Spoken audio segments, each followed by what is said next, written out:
Welcome to the Blind Apex Podcast, where amateur club racers tune in to get faster.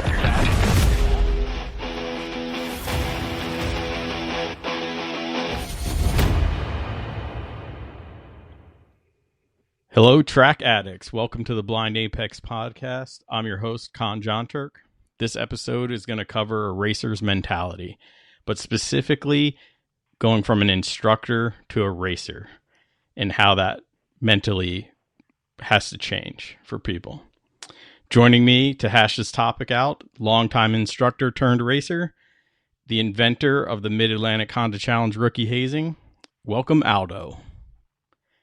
What's up, Con? How's it going? Thanks for having me. Yeah, man, anytime. I'll reserve a spot for you on this podcast always.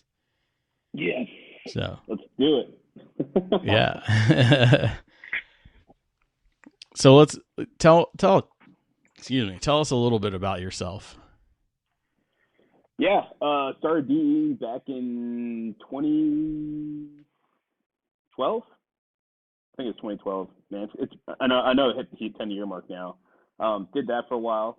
Actually, my initial aspirations were a Honda Challenge. I shoved to a Hyperfest one time and saw some Honda Challenge cars out there, and I was like, that's what I want. Me being a little street Honda nerd, little street Honda kid, I was like, this is my direction, I guess. Pretty much climbed the whole HPDE ladder. Got humbled quite a bit through that journey, and then around 2016, I got my instructor license. Found a new passion in instructing, and of course, as of 2020, went over to the comp side, and here I am. It's been a fun journey. I enjoy our track family so much. The guys we race with, it doesn't matter. I could have a crappy day or a good day or whatever, but watching other people succeed is really good for me. I enjoy it, and everyone else does too. Everybody comes out. Yeah. Go ahead. Yeah, and I think with everybody succeeding too, man, it's good to watch your peers actually just have fun too, because this is a hobby. This is like, a side passion for a lot of people, and we do this purely, or hopefully, for enjoyment. We sure as hell aren't getting paid for it. And it costs us a pretty penny. So yeah. Pay me all day. I'll go race. I don't care. It doesn't matter. Yeah. We'll race for food. Yeah. Well, I play Powerball. I'm trying to bang it home and, win me some million so I can not work, Yeah. We definitely have a good circle here in our region, at least. Some pretty solid dudes. A lot of people that'll get behind you.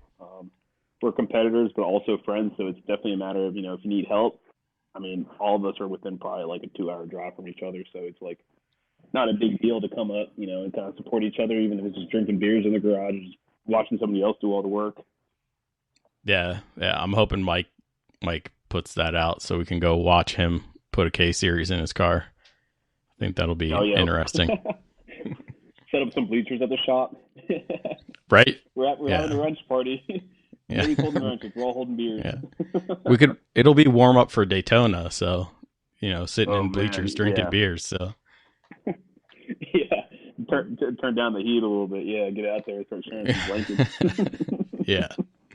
So I've heard you describe your instructor days as molding minds. Yeah. Loosely toss that around for sure. Yeah. So I never became an instructor, and I sort of regret it. One, because, like at Fall Finale, you guys are able to sign up as instructors and still do testing. You have access to more track days at a discount or free, just to shake down your cars before you go to them. To me, it seems like it would save a lot of money. Now, that's not why you should get into instructing. And it's probably why I never did, because I'll freak out in somebody's passenger seat.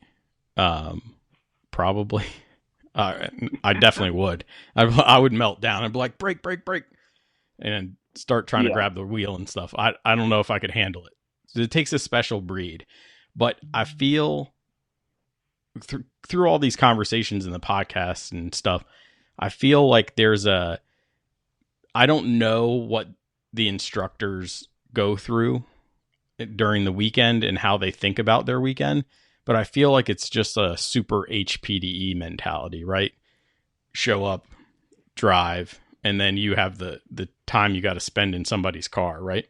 So can you talk about that at all? Yeah, no, for sure. I mean, I'll include all the dirty details too. Not that there's any. No, usually with these instructor weekends, of course, this varies from region to region too. I know the instructing program is quite different in the Great Lakes region than it is here, and I'm sure, and I know that it's a bit different. I think in the Northeast. I'm not all too familiar with Southeast or SoCal or any of those other regions that we have friends in. But at least here in the Mid-Atlantic region, I mean, at least the way that I see myself going about my day, Freddie, Mang, Baker, and so forth. I mean, it gets pretty busy sometimes for sure if you let it, And a lot of it would also depend on the student, but at least when I show up to the track for one of these like designated instructing days, I mean, my focus is not necessarily like, let's go drive and then I'm going to drive. My day's going to revolve around my driving. It's really not like that. Yeah, I do prioritize my driving to a certain extent. But as an instructor, your primary focus should be your student. So, of course, you wake up in the morning, usually about around the time that they have the all-hands meeting, you're probably inside the classroom chatting it up with your chief instructors and your fellow instructors. And from there, I mean, you get your instructor pairings and you go find your student and pretty much you have your entire schedule laid out. Typically, we're only nailed with one student, maybe two, depending on the event and how busy it is. And with those events, we're moving in a direction where DE2 guys are not necessarily riding with instructors all the time. They should be proficient enough to be able to abide by HPDE 1 rules by themselves on track. But at least with the NASA schedule, and of course, this varies with any other organization, but you typically have 3 or 4 sessions, morning, lunchtime, afternoon, whatever it may be. And then in between those sessions, of course, you got to fill in your track time. I've grown accustomed to the point where, I don't need to hit every session for my driving. I really take the whole, emphasize your students' progress to heart for sure. So it's, even if I got to take time off, to talk to my student versus going on track, I'd rather do that. I do actually get a lot of enjoyment out of seeing my students progress, but it gets pretty busy. You'll definitely notice sometimes, especially if your car breaks down or anything like that, you're kind of like running around like a chicken with its head cut off, going between students, going to the classrooms or anything like that. And of course, getting back to your car, trying to get on grade on time and, so forth. But it is pretty busy. But honestly, the reward is, the best thing about that. The progress is the reward. I'm sorry.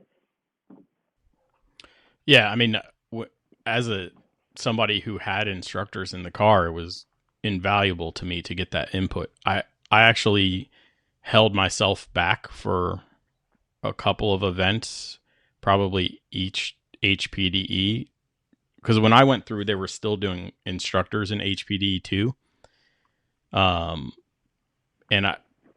So I held myself back, always signing up to have an instructor, and then they would sign me off solo, and I would go seek out instructors who were free to come sit in my car and teach me new things, because every instructor's got a little bit of different perspective on how to take a corner or, how to drive that track in general. So. Bingo. Yep. I definitely, I kind of followed suit and saying kind of the same situation you did. I pretty much got kicked out of 1. I think got kicked out of 2, kind of forced into 3.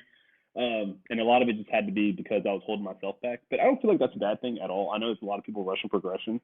But I definitely side with the angle that you approach that at, for the fact that, like you mentioned, every instructor is different. The way they convey information is different. You might pick it up a certain way. Some instructors are a little more timid than others. They'll let you kind of do your thing, kind of let you think for yourself. And sometimes you'll get that really like in your ear instructor that would, will really push you. And, you get 2 sides to that spectrum. And I feel like everybody should experience that. And with that, you take everything that you've accumulated from every instructor you've ever had and kind of just put that together for yourself and at that point, just make a combination of all that, and that's what kind of grooms you as a driver. Yeah, you mentioned that you wanted to do Honda Challenge for a long time, going to the Hyperfest. Probably that most people, at least the most recent folks, have been to a Hyperfest and sort of got the bug. But what made you decide to make the transition from instructor to racer? Racing was always the goal. It really was. But at that point, it was just a matter of resources. The upfront effort of putting a race car together can be a little bit can be a bit of an undertaking there. Get the car cage, make sure everything's up to date. And a lot of times you got to throw down a bit of time in the garage, throw down a bit of money just to get everything up to spec. But for me, even since I got it into HPDE, racing has always been the goal. And of course, like the regions growing, and by regions, I mean like seeing other regions grow, not just ours, was kind of a little bit more of like a lighter on your butt, being pressed against your butt to kind of just go ahead and jump in. Usually the more people there are, and of course we can dig into this mentality later, but it's like there's no longer who's the fastest in the pack. There's always somebody to race when you have more people. And so coming in as a new driver, especially when you see such a large field like that, you're kind of just more motivated to get out there. So for me, I mean, maybe I should have made the jump sooner. Who knows? I think I'm perfectly fine where I came in, but racing, like I said, has always just been the goal. Yeah, I don't know if I would rushed it any faster than I did it either. Just because I really wanted to square away my resources before I jumped in. Obviously it was helpful because I had to build a second car, 2 years into racing, but yeah, no kidding, man. You definitely you definitely hard charged that. That was pretty impressive. It was pretty cool. Well, the go fast crack pipe really burned the hell out of my lips, so I had to come back. I wasn't it hurt. I mean, I came and watched you guys, and I watched your progression, and rooted for everybody, and we may have thrown down side bets on, who was going to beat who, but I couldn't get away, and I wasn't going to stay away. So we just hot-footed it. We fast-tracked that car together. Not, it wasn't at the detriment of reliability, but it's not exactly where I want it to be right now. But yeah, I get where you're coming from. And it gets to a point, where it's like you have 90% of the, I guess, whatever it was to put this whole entire program together. And at that point, it's just more like, just crunch time, let's just get out there. So I understand like where some folks might, I won't say cut corners. I will never say cut corners. I mean, you're going this far, you shouldn't cut corners, but it's like in your head, there's definitely probably some things where it's like, I wish I could have done that. I had the time to do that. But at that point, as long as you have all your major ducks in a row, I mean, definitely get out there and get after it. Yeah, I mean, this year I'm doing another final drive change in the car. They don't make splitters for my car, so I have to invent one. There's no sphericals really for the car, so we have to figure that part out to try to tame the front suspension specifically. Right. But yeah, I mean, it's mostly built. It's just some minor touches, At some point in the year, I wanted to pull the rear glass and reseal it. Well, my Lexan, and reseal it because I don't like leaks. But, it's bound to happen because it's going to vibrate and it's going to pop loose. And I just never did. I never had time to do it, What are you wrestling with this off season? Not a whole lot, actually. Throw the aero package on. I mean, I've been slacking away on that a little bit. There is that new rules. The new rules got released, so we're allowed 170. So I might throw a couple things in the car and see if I can make a little bit more power. I'm already overweight, so that's one thing I'm working on. Is just you're driving myself. A GSR power. Your car's GSR. Yeah, I'm still B16. Okay. Yeah. Right now, Steve's my nemesis, so him and I got to stay B16 to B16. We're too close to each other. We gotta outbest each other every weekend now. No, I'm still with the B16. K is in the future. I believe that is the future, but for now, I'm going to try to throw 170 at the car. Try to get it as close down to minimum weight. I'm still pretty chubby on my end. The car's still pretty fat, so yeah. Are we going to do another? With the season. Are we going to do another winter weight loss challenge? We can, yeah. I mean, I won't lie. It was motivation for me, so. I'll say maybe tomorrow, or let's start on Monday. I've already cracked up the beer. Right? Yeah. Yeah, I feel you on that. Got a big weekend ahead of me. Yeah, me too. Yeah, I mean, I'm down. You get who did we have last year? We had Freddie. We could probably involve some of the other guys too. I'm not really sure who's really trying to get behind this whole health thing, but yeah, I'll be down for it, man. The car needs it too, so we'll see. Maybe I'll just start trying to push the car up the driveway or something, push it back or something. I try to be healthy. I try to be healthy, but I get thirsty, and then track weekends are a complete show. Oh, absolutely, man. I can't stop eating. I mean, like, I can when I get full, but like when I'm not full. Right. Yeah. I'll never deny a Taco Tuesday. I'll thrash myself in the gym as much as I need to. But yeah, I mean, I'm not going to deny myself a good time. Yeah. So I agree. It's definitely hard. That whole health thing and losing the LBs. I for sure know where you're coming from on that. Yeah. I got to lose weight in my race car too, and the easiest would be to take it off my round self. So yeah, it's just keeping it off. We're in shape. We're in shape for the shape we are. Right. Round is a shape, buddy. So. Yeah. So. But yeah, I mean, aside from that, I really don't have a whole lot. I'll probably try to play around with some brake stuff, but honestly, the car's been solid ever since I got it squared away. I mean, it seems like it's been pretty solid. I mean, from there, I mean, I feel like I really don't need to do much other than, strap it back down the dyno. I had Chris strap the car earlier this year, and he obviously drove it way better than I could. He gave me some pointers in the car. Did you throw data in the car so you could get his data from you? For you? No, actually, that's the day that I forgot my aim. Oh no, that's go not good. Figure. Yeah. Yeah. Yeah. Yeah, I hate when that happens. So, as an instructor, did you ever look at going to time trials, or were you just buying time as an instructor? I played around with the idea, but I don't know. It's something about time trials that it just never really resonates to me. Like, I see the mentality behind those dudes and gals.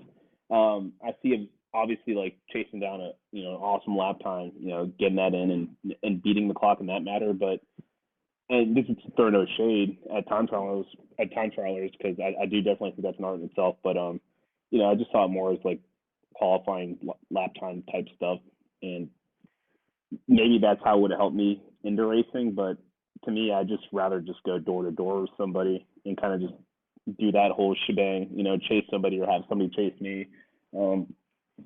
Lap time being second thing in your mind. Yeah, there's definitely an art to it, but I mean, I'll throw shade. I always call time trials qualifying, so I just didn't know if it was ever on the table for you, because I thought about it for a little while, and then my wife was basically like, "Don't do it. That's ridiculous. That's not what you want to do. So just go do what you want to do." So yeah, I did. And another thing with that is that like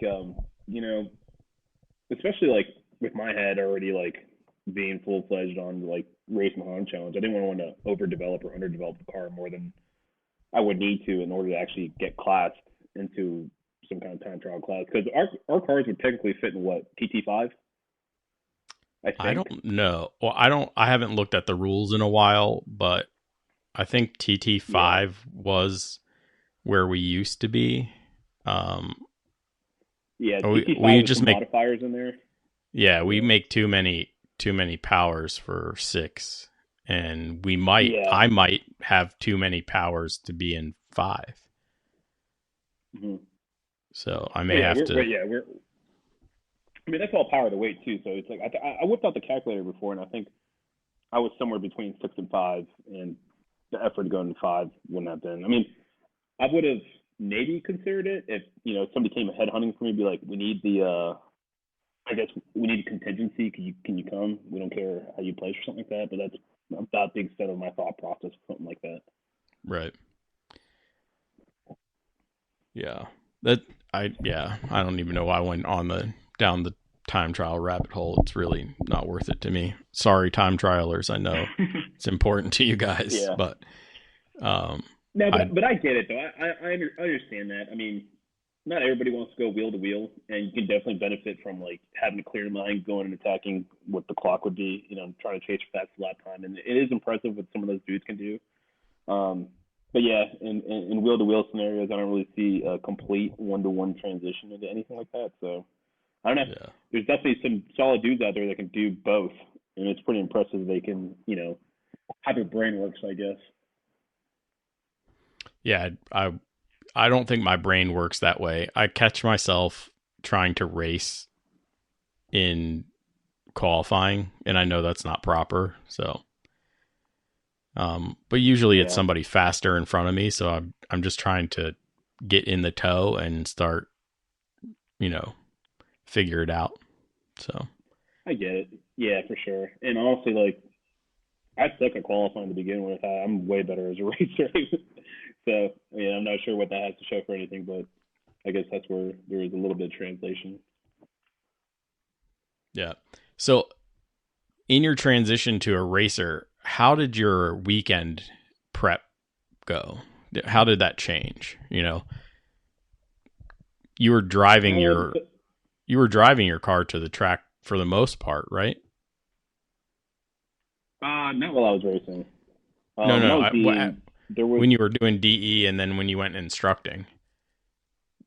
Oh, yeah. Right? I mean, for the most part, the car was still streetable. I mean, it was quote-unquote street legal. It was tagged and insured. And, I really enjoy driving my car. So going down to the grocery store every now and then, I mean, I can get away with it, at least where I live. But, I love driving the car. It definitely get uncomfortable going down, like, VIR and stuff with, like, fixed back seats and whatnot.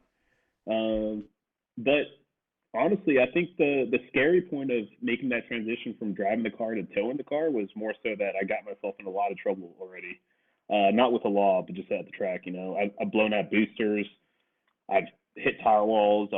You name it, man. I mean, besides like a smashed engine or a broken transmission, I've had some pretty wonky stuff go on where I've just literally questioned how I was even gonna get home. So, I mean, I have a truck, towed it with a dolly. I'm still doing that now, and I don't think my driving has really changed since I started towing. I know there's like a weird mentality behind a lot of folks that once they get the car on the trailer, they can push a little bit harder.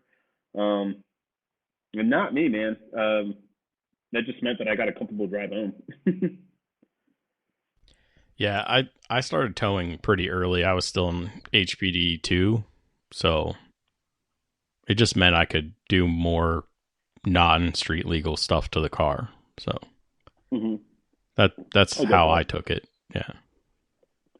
I will say one thing though, man. My favorite part about not driving the car to the track anymore is having to play Tetris. That was miserable. Like putting my tent, sleeping bag, tools, totes full of other spares, fluids, and all that stuff, and finagling it away to get it inside the trunk, and then seeing my car look like a lowrider, going down 95 or something. That I'm pretty happy I don't have to do anymore. I mean, I know you drive a first gen Tundra with an 8-foot bed, right? But you have enough room. Yeah. You have enough room in the 8-foot bed that you're not Tetrising your car on the dolly also? No, I have plenty of room for sure. That 8-foot bed comes in pretty handy. But just playing Tetris with the race car, or I guess the track car at the time when I had it, that was pretty annoying. I especially still like play getting Tetris. tires in through like the roll bar. Yeah. Yeah. I mean, my trunk is always full. My passenger seat well is always full. I have a 6.5 foot bed that's full, and then I have the double cab, and the double cab's full. So yeah, I pack a lot of stuff. I mean, but yeah. mean, short of having an enclosed trailer to bring a lot of your stuff in, I feel like more room just wouldn't be enough. More room would just mean I get to bring more stuff from home to the track. Yeah, well, I don't know. I think I need more stuff. Yeah. I at least want a dry place to change in and out of my suit, Yeah, I get that for sure. Because right now the ground's always wet, even if you're under the easy up. So it's kind of a pain in the butt. Yeah, that is very true. Yeah, I learned. The one thing that I was, I have a problem about overpacking. Like I pack, first of all, like everything. Like I'll pack like 2 of everything if possible. I mean, this definitely helped out during my rookie year. Or I guess my comp school weekend actually, where that weekend it rained all that Friday and all that Saturday. I'm pretty sure, but I remember like the one thing I actually thanked myself for was bringing another pair of race shoes. Once we were dry and all that. But yeah, that's miserable for sure. I get it, having to change outside or in your tent in confined spaces. I let it all hang out. I don't change in my tent. Are you kidding me? I don't care. Yeah. Have you ever been to a motorcycle race or a motorcycle Never. track weekend? Oh yeah, they jump out of their leathers, and some of them don't wear underwear, so they're just butterball. Like they just jump way, out. Dude. Yeah. They're all swinging around, huh? Yeah. just letting her hang, So Nice and breezy. I guess I took after them because I'm just like, whatever. I know wives have pulled up and been, where's my husband? He hasn't come off track yet, and there I am, just in my drawers, and I really don't care. Whatever. Here's Han. Yeah. Yeah. You got your tube socks all the way up, like halfway up your calves. Yep. Your plaid colored boxers. Yeah. Yeah. Yeah. But so